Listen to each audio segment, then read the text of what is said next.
Hello, and welcome to the Gravel Ride Podcast. I'm your host, Craig Dalton. This week on the podcast, we've got Dave Rosen, CEO and founder of Sage Bicycles out of Oregon. Dave and I happened to meet at the NV Builder Roundup, and this is one of 5 episodes related to the NV Roundup that happened at the end of June in Ogden, Utah. I have to reiterate, if you're known for the company you keep, ENVE is known for exceptional relationships. That room was filled with outstanding builders from all over the world that chose to spec their custom creations with ENVE components and parts, including their adventure fork, stems, bars, and of course their wonderful gravel wheels. If you haven't already followed ENVE on social media channels, definitely do. And I highly recommend you seeking out imagery from the Grodeo event. So many beautiful bikes, so many beautiful paint jobs, really worth looking at and keeping on your calendar for next year. If you happen to have the opportunity to race the Grodeo event, it was an amazing ride out of Ogden, Utah that really checked a lot of boxes for me. It was both technical and challenging and scenically beautiful. Definitely one to have on your gravel calendar for 2022. With all that said, let's dive right into my interview with Dave Rosen from Sage Bicycles. Dave, welcome to the show. Thanks, Craig. Great to see you after seeing you in Utah at the NV Builder Roundup. What an event it was. It really was fantastic. I had such a good time. It was so much fun just being able to reconnect with friends and doing industry stuff again. It was way too long, and to be able to meet new customers and that kind of thing, it was great. And then just riding bikes, it was all about bikes. Just everything we did from Grodeo to the little short track event. It was a really good time. Yeah, I thought it was funny that some of the builders were actually taking the bikes they built and racing them or riding them in the Grodeo event the next day. Yeah, that's what I did with mine. That's why I brought it. It's meant to be ridden. It's meant to be raced. Although I really wouldn't classify my riding as racing so much as it was surviving at my own pace so I can make it back in time for beer. There was a bit of that survival strategy in my day as well. But it was a great reminder in seeing all these great builders that I've wanted to have more of these conversations, and particularly excited to talk about Sage Titanium. So why don't we just start off with learning a little bit more about what led you to start the company and when it was started? Yeah. So I started the company officially on paper in 2012. My first inventory was produced in 2013. At the time, the original intent with the brand was to actually make the frames overseas for that in the beginning, with the idea of offering a lower cost price point competitor to what was out there. I knew I wanted to do titanium. It was always about titanium. I've been in love with titanium as a frame material for ever since the 80s, when I would see titanium Italian bikes rolling around in Central Park, New York City, which is where I'm originally from. Not Central Park, mind you, but New York City. And for me, it was always about tie. But in this instance, I thought it might be good to do a price point. And what I realized is over the course of that first year is the quality suffered. And the reality is you get what you pay for. And yeah, the pricing could be cheap, but there's a reason why it's cheap. And so the quality of the bike suffered. The stuff we put out was fine, but we had more failures than we had successes. And we've taken care of all of our customers that have had issues. And then there are others that we've never heard from. Everything's fine.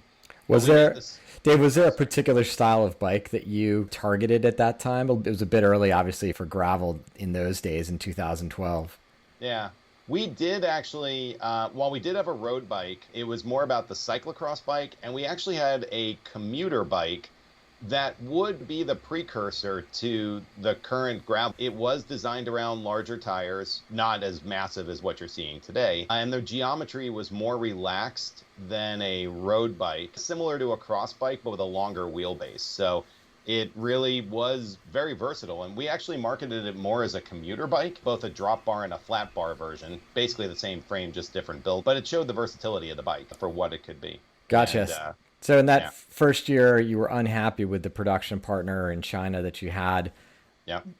It could very easily have been the end of Sage Titanium at that point, but what did you do? I basically just stepped back for a moment and analyzed what was going on.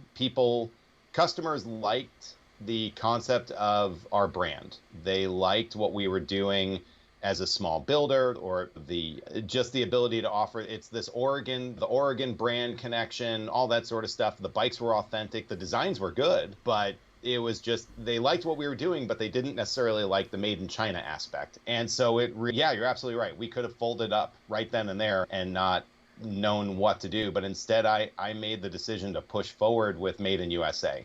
And so in 2014 is when I pivoted the brand. And instead of being more of a budget focused mid-tier titanium brand, I was like, we're going all in on the premium stuff. And that's when we started our relationship with ENVE, and instead of Shimano 105, we're now buying Shimano Durace, and it's all carbon this, and it's just, we're going high end, and frames are made in USA. That is always the key, and being able to push that out and get that out there. And then as the brand has moved along, we've been able to slowly evolve it. So the designs have gotten better, the line has expanded. We found our niche with gravel bikes in particular, and then the mountain bikes are doing really well for us. But then we've been able to expand with now our finishes. And so we've been able to continue to evolve the brand over these past, from where it started 9 years ago to where it is now. The brand's, it's a complete turnaround. Other than the name, there's not much that's the same between the two. Interesting. So can you talk to the listener a little bit about why you love titanium as a frame material, with a particular eye on the gravel market and what makes it a great material for gravel bikes? Sure. So the reason I love titanium is it was always, for me growing up, it was that space age material. It was the stuff that was used in the space shuttle and fighter jets and that sort of thing. So it's got this mystique about it, if you will. It was back in the, I'm trying not to date myself, but back in the 80s, it was lighter, it was sexier, it wasn't, nothing wrong with steel. I love steel, I love aluminum, I love carbon. Everything has its place for where it should be. But the Thai bikes back then, there was just something mystical about them. You'd see plenty of steel bikes riding around, plenty of aluminum bikes, but it was very few titanium bikes. When you saw one, it was special. And so that always made an imprint on me, kind of thing. And that's where I initially fell in love with it. What has drawn me to it from a builder standpoint, and the reason why I only focus on titanium, is because of the durability of the material, the how far it can bend, the fatigue resistance of the material, the fact that it's rust proof. I live in the Pacific Northwest. Steel bikes are awesome, but they can rust if you don't take care of them. And if you take care of them, they're fine. But if you don't, they can rust. Titanium doesn't rust. Titanium has a higher fatigue resistance point where you can bend the tube farther in titanium and it'll snap back before it breaks, versus steel or aluminum for that matter. So inherently then it then gives itself this ride quality. Again, maybe this is an old term, but it was called the magic carpet ride, because it just smooths everything out. And it's one of those things that when you're on it, if you ride a carbon bike on chip seal, or an aluminum bike on chip seal, or even steel for that matter, but then you ride there's a vibration. But if you ride titanium on chip seal, it mutes it out. It's really amazing what the material can do. And the fact that it can be repaired easily, it's the forever bike. You're going to have a Thai bike for 20, 30, 40 years. The only reason to change it at some point is just because it's outdated, and even then that's not really a reason to change it, because there's always the desire to keep those historical bikes. So. Yeah, my father's got one sitting in the garage with, I think, a Mag 21 fork on it and cantilever brakes. Oh wow. And he'll never get rid of it. Yeah, it's sort of no reason for him to replace it, other than he doesn't know what he's missing because he's never ridden disc brakes at this point. Exactly. But beyond that, it's a bike he's going to keep, and he's got a lot of good memories for it. So sounds like you were early at Sage thinking about the cross market and the commuter market. When did gravel start to become a thing? When did you start to see those trends start to appear in what your customers were asking for? I would say I started to see it in 2014 and 2015. So our first USA frames were 2014. We had a road frame and a cross, which we improved the designs based on what was originally made in China, made some refinements to it. Okay, we've taken our learnings and moved forward. The commuter bike we dropped, and it wasn't where I wanted the brand to be. It wasn't where I wanted the brand to focus on. And so dropped that and just started with the two bikes to begin with. But it left this hole in the line of where I felt we needed to another bike in place to round things out. And my friends and I at that time would go out on these rides. We'd take our cross bikes and we were going and doing gravel rides on our cross bikes. Some guys would use their road bikes, and they 25 mil tires was considered a fat tire back in 2014 and 2015. And we'd go out and go ride gravel, and somebody would get a flat. Sometimes you wouldn't. Sometimes we'd get into some gnarly stuff, and that's why you wanted a cross bike, because it had bigger tires. But then the road bikes always beat you to the gravel. And so it was just this weird mix of what's the right bike. And there were quite a few events. Grinduro is a great example of one, where it was very much about choose your weapon. And because there's plenty of paved road in Grinduro, but then there's plenty of crazy stages of single track and gravel road, and what's the right bike? And so people were bringing all these different bikes, and there was no specific bike that you could just point to and go, that's the type of bike I need for this event. And it was kind of a Wild West kind of mentality, which is really kind of cool. And I still think the gravel segment, the way it continues to evolve, exhibits that kind of run what you got thing and modify what you can. But it was around then that I started seeing that desire for something along those lines. And for me here, for where I live in Beaverton, Oregon, which is just outside of Portland, I'm a little west of Portland, there's plenty of good gravel like 10 miles from my house. So I'm not going to drive to the gravel. I'm going to ride my bike to the gravel. So the initial gravel bike I designed was really around the concept of I wanted it to be fun on the road. And when I got to the gravel, I could tear up the gravel and then go ride for 40 miles on the gravel and then come back home for a 20-mile paved ride or whatever it was, wherever it dropped me out. And so that was the genesis of the first gravel bike. It was you had to ride it to the gravel. It wasn't, I get people have to drive sometimes. That was the idea. And was that the Barlow? That was the Barlow, correct. And so what sort of tire size capacity did the Barlow accept? It's always accepted 40 millimeter tires, 700 or 650 by 50. There weren't a lot of tires in that size when it first came out. I used the NV all-road fork as the fork of choice for the Barlow because it's designed around a 38, but we can actually squeeze in a 40. So we've done it. It's certain tires, it works great. Some tires, not as great, because the fork is designed for what it is. The frame clears a 40, no problem, but the fork is a little bit of a limiter. But we designed the bike around that. And so that gave us the ability to really push the envelope. So where everybody's saying, 30 and 32 millimeter tires of the gravel, I'm throwing 35s, and who's got the fattest 40 millimeter tire I could find? And at the time, that was great. And so the Barlow was really ahead of the game in that regard. And then subsequently, you introduced another model, the Storm Chaser. When did that come into the world? Sorry, Storm King. Storm King. My bad. When did the Storm King come into being, and what were sort of the drivers from the industry and riders that you were seeing that said, okay, the Barlow's one thing, but the Storm King is going to be this other thing?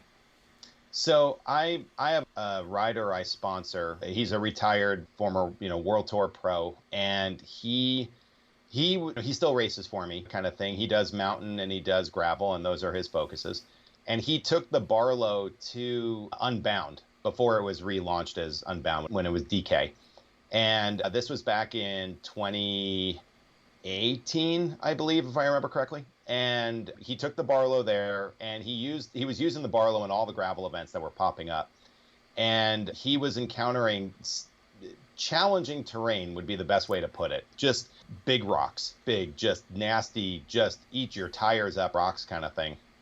And he came back and he said, okay, here's my opinion on everything. We need bigger tires, and I need a little bit more of an upright riding position, as opposed to not quite as, because the Barlow is a little bit more aggressive. It's not as aggressive as our road bike, but it's definitely slacker and a little bit more upright. But he wanted it even more. And so that was the main driver, because it was based on race input. So he was doing Skull Hollow 120 and DK at the time were the two big ones.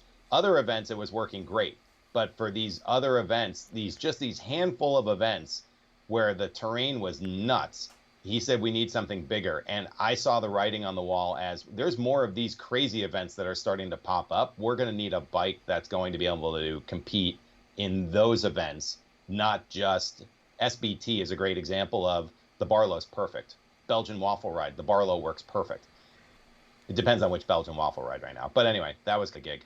Yeah, I find that fascinating for someone at that end of the spectrum of the sport, a professional athlete, noting that bigger, fatter, slacker is actually going to be faster in these events. Because I think it is something that the listener can really take away. It's really easy for you to think, oh, being on one of these Road Plus bikes is what's going to make me faster.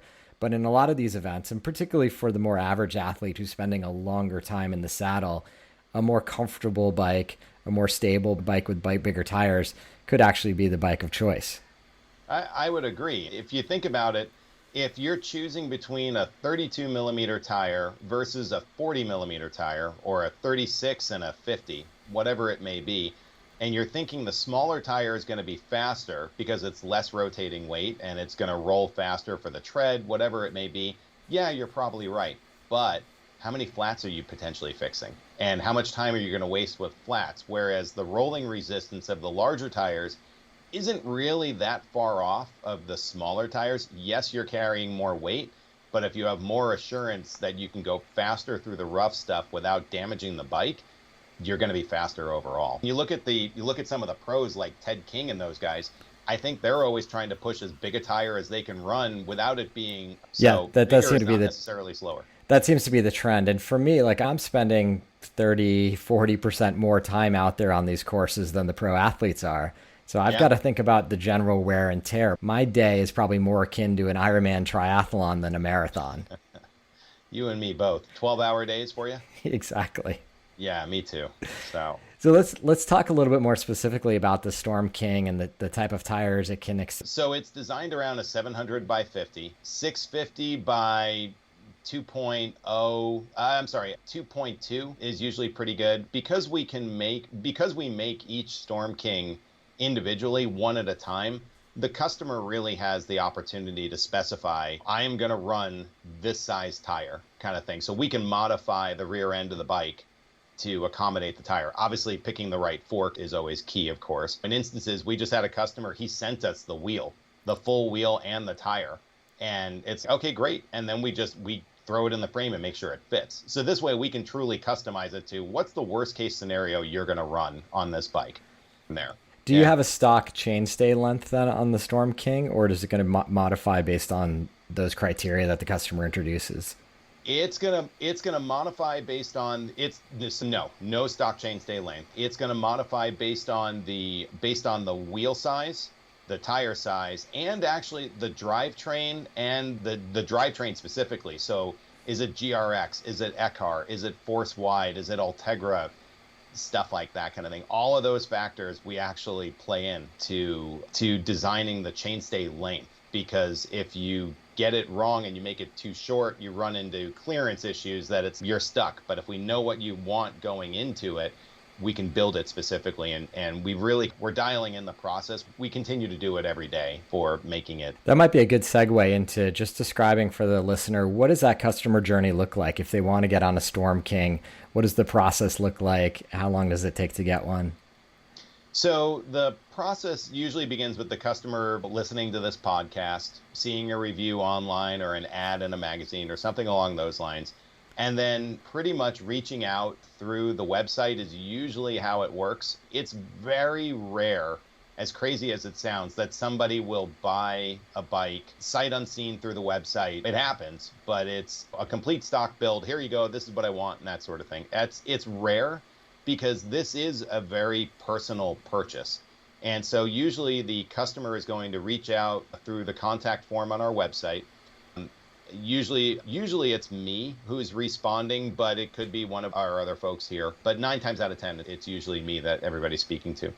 And they'll reach out through email. I'll respond back, and we start a dialogue. And it could be a case of let's get on the phone and talk it through, and let's understand what the build is you're looking for, and we can really customize the spec and the build and of the complete bike. Some customers are only looking for a frame or a frame set, and that's fine too. And let's go through the specs of that. And the process is quite a bit of email, quite a bit of phone calls if needed. When the customer's ready to move forward, they put a deposit down, and then the design process begins. Usually, if the customer has a fit that they've done recently and they want to use those fit numbers, then we use that. If they're here local in Portland, then we have them see our fitter and they get a professional fit done. And if they want to come into town, I've had a couple people actually fly in from Northern California, for example, and have fits done here. And then I get the numbers and go to town on designing the frame. And lead time on frames right now, I'd say, is about 4 months from when the design is complete. Okay. So that doesn't include the lead time. It doesn't include the time that we spend talking prior to and dialing in all that sort of stuff. When the design is handed off to my welder, right now we're at about a 4-month lead time for frame only. Are there limitations in terms of the areas of the bike that can be customized, like head tube size, top tube length, anything that's off the table, or is everything on the table? No, everything's on the table. I've had 1 or 2 customers that have been very vocal about, I want the head tube to be this, and I want this to be the seat angle, and that sort of thing. And it's a process we go through, and I'm more than happy to accommodate the customers if they're sure that's what they want, kind of thing. But usually it's a case of, if I get your XY coordinates from your fit, I'm going to build you a Storm King.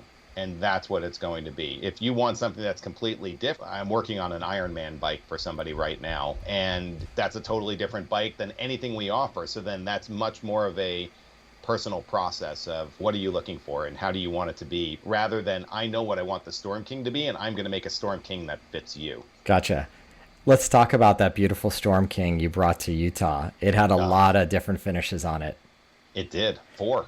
Really? And did it have paint on it as well? It had Cerakote. Okay. So let's go through. I think it's amazing the number of options you offer, and certainly the execution on that bike. I'll post a picture of it because it was beautiful. Everybody needs to look at it.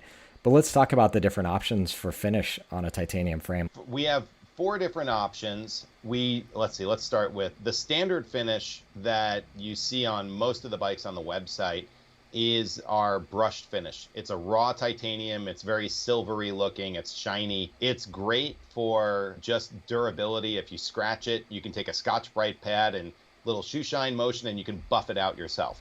It's a great finish, and it's just a classic titanium finish. That's finish number 1. Finish number 2 is bead blast, where we basically put the frame in a giant cabinet, if you will, a sealed cabinet, and we shoot it with what's called media. And media can be anything from glass beads to walnut shells. It just depends on what it is.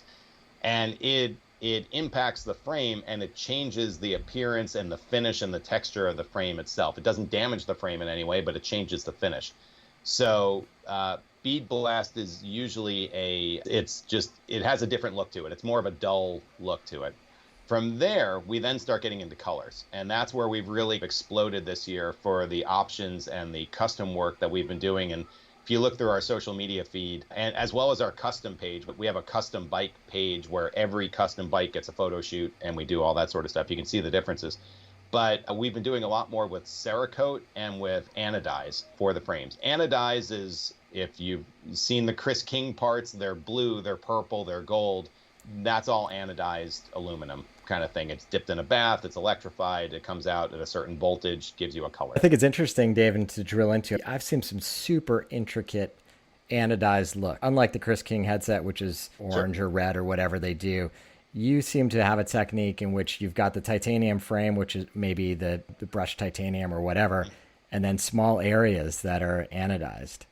Yeah, it's just a matter of the artwork that we do. Every custom frame that we do, short of it just being, I just want logos done, but if there's artwork involved, I have a graphic artist on staff who has been in the art world for quite some time. He's a cycling buddy of mine. We've known each other for years, but he's an artist, a true artist kind of thing, like he does art shows and all that sort of good stuff. And he designs all the bikes. So every single bike is never repeated. Each individual bike is a rolling piece of art. If you want the bike you're seeing, the show bike that we have on the website, I could do something similar, but it'll never be that again. It'll be a sister bike. It won't be an identical twin kind of thing. But yeah, we get a little crazy with the finishes that we do. And then we mix all of that in with Cerakote, which is, we've been using paint, wet paint, for quite some time. And paint's awesome. You can color match with it, and we still do wet paint if a customer requests it.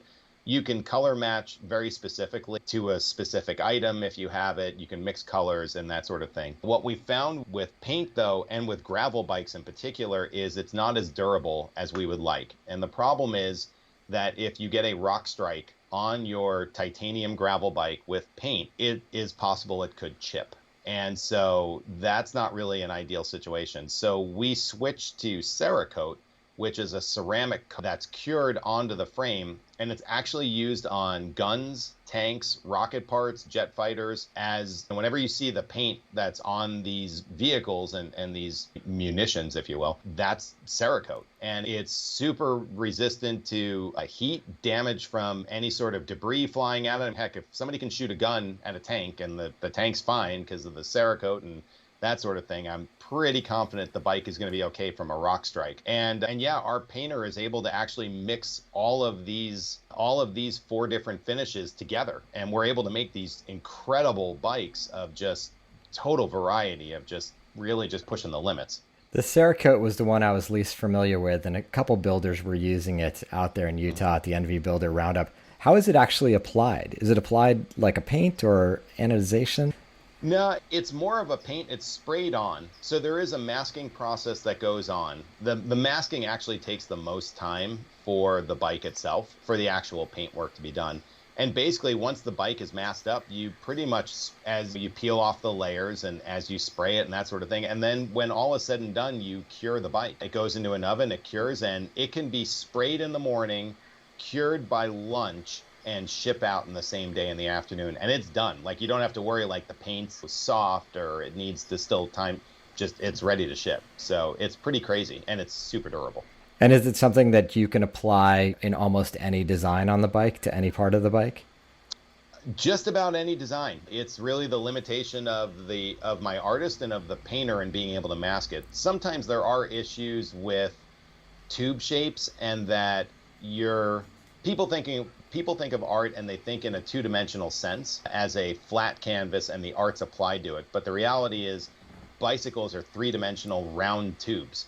There is no hard point to start and stop here and there. So sometimes you have to make decisions and you have to make choices about how the artwork is going to lay on the frame itself, because sometimes it may not work. Even the best intentions, it's like, it's just not going to look right. And the tubes aren't exactly large like a canvas, so you have to think those things through. So yeah, I think that's the value in having your artist be also a cyclist. They understand how the bike is constructed and the tube shapes and everything, and also how it plays out, how it's going to look visually from within a peloton to out there on the gravel road. Yeah, absolutely. No, he's fantastic about making the bike stand out for sure. And this particular show bike is, I think it's one of my favorites, period. There are some others that we've done that are pretty amazing as well. And it would be hard, honestly, to stack them all up next to each other and pick one. So it's a rough thing. So I'll take this one for right now and go, this is my favorite for the time being. Nice.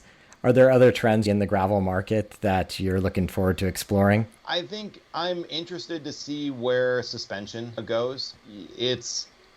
I'm not saying I'm fully committed to suspension, and I think it should be on all bikes. I think it's certain applications in certain arenas, and I don't necessarily think it should be a mountain bike fork, for example, that's just slimmed down. I think it needs to be its own technology, because I think gravel is different, and I think there needs to be different engineering behind the design of the fork itself. It needs to be lighter. It does need to be sexier, and it's minimal travel. You don't even need 100 millimeters of travel for a gravel bike. And it's at some point, again, I always go back to the original, my Barlow of, you could ride from your house on the pavement to the gravel, ride back to the pavement, ride back home. So the bike should be able to handle both. Other than that, if it's just only good off-road, then it's really a drop bar mountain bike at that point. I'm interested to see where that goes. I think dropper posts will continue I think that's more of an immediate trend that's coming. I see the value of it. And I saw it at Grodio. There were guys that were just bombing down those descents, baby head rocks, and just blasting down them on 50 mil tires and a dropper post, because they got the saddle out of the way. And it does add to the capability of the bike. And then when we got out on the road, they popped the seat back up and everything was fine. Yeah, that was my technique. I knew I was going to get gapped off on all the climbs, but I had a hope